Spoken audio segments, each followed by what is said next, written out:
এয়া মই আমৰ আচাৰ বনাবলৈ আম লৈছোঁ 1 কেজিমান আৰু এইখিনি মই ধুনীয়াকৈ ধুই ল'লোঁ। ধুই আৰু এনেকৈ কাটিলোঁ, ডোখৰ ডোখৰ কৰি কাটি থলোঁ। আপোনালোকে কেনেকৈ কাটে জনাবচোন। মই আমডোখৰ এনেকৈ অকণমান এনেকৈ কাটিছোঁ, কাৰণ অকণমান ডাঙৰ হ'লে ভাল লাগে খাই। এইখিনি মই কাটি থলোঁ ভালদৰে, আৰু অকণমান মাজৰ বাকলিটো থাকিলে মানে আচাৰকণ খাবলৈ ভাল হয়, মানে সেইকণ চোবাই ভাল লাগে। মই ইয়াতে নিমখ দিলোঁ পৰিমাণ অনুসৰি। আপোনালোকেও আমখিনি কিমানখিনি লয় সিমানখিনি চাইজত মানে কিমানখিনি এডজাষ্ট কৰিব নিমখ সিমানখিনি দিব।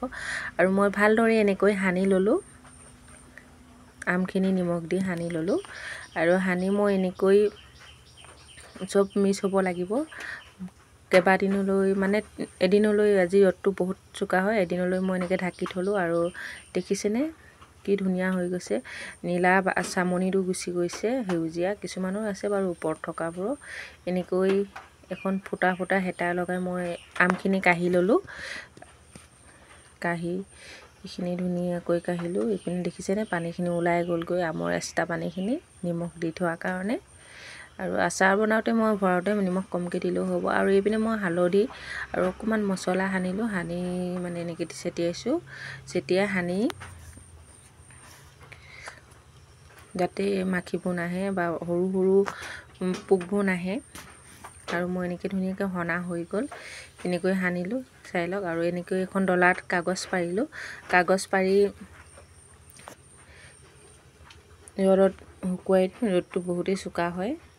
আৰু হালধি এক্সট্ৰা পানীখিনি মই নিদিওঁ, পানী ওলাই আছে দেখিছেনে। এদিন চোকা ৰ'দত দিলেই হৈ যাব, বেছিকৈ দিব নালাগে। বেছিকৈ দিলে অলপ টান হ'লেও খাই বেয়া লাগে দিয়কচোন। অকণমান মানে কোমল হ'ব লাগে খাই বস্তুটো। তেলত জুবিয়াই থ'লে এনেও কোমল হ'বই বাৰু, হ'লেও মানে ইমানকৈ ৰ'দত শুকুৱাব নালাগে। যিটো এক্সট্ৰা পানীখিনি মানে শুকুৱাকৈ ৰ'দত দিব লাগে। মই এনেকৈ কাগজ পাৰিলোঁ, এয়া দেখিছেনে। অলপ মছলা সানিলোঁ, পাঁচফোৰণ মছলা আৰু হালধি সানিলোঁ, আৰু এনেকৈয়ে ৰ'দত দি দিম। আমৰ আচাৰকণ বাৰিষা বতৰত খাই খুবেই ভাল লাগে। আমি খেতিপথাৰ কৰা মানুহ, পথাৰত লাগেই ভাতৰ লগত খাবলৈ। এইপিনে মই তেল গৰম কৰিলোঁ, আৰু এইখিনি আমখিনি মই এনেকৈ অকণমান অকণমান দেখিছেনে ঘূকাই গৈছে, কাৰণ এক্সট্ৰা পানীটো ওলাই গ'ল। এনেকৈ শুকাব দিলোঁ। আৰু এইপিনে মই কেৰাহীখন নমালোঁ, তেল যেতিয়া পকিলে, আৰু এইখিনি আমখিনি দি দিলোঁ। আমখিনি দিয়াৰ লগে লগে দেখিছেনে, এনেকৈ বনালে পটকনে আমটো নেভেঁকুৱে, বহুতেই ভাল হৈ থাকে খাবলৈ বহু দিনলৈকে। মই এনেকৈয়ে কৰোঁ, আপোনালোকে কেনেকৈ বনাই ক'বচোন।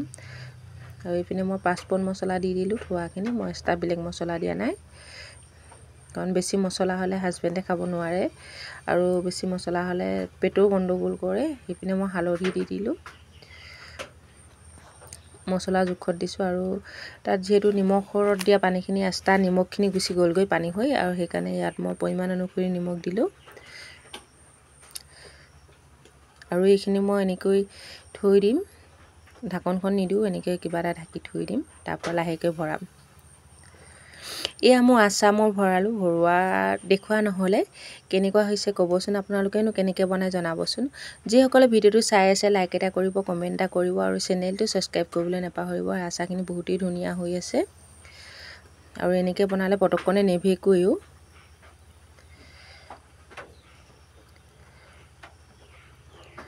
আমৰ আচাৰকণ খাই খুবেই ভাল লাগে। আজিলৈ আহিছোঁ, বাই।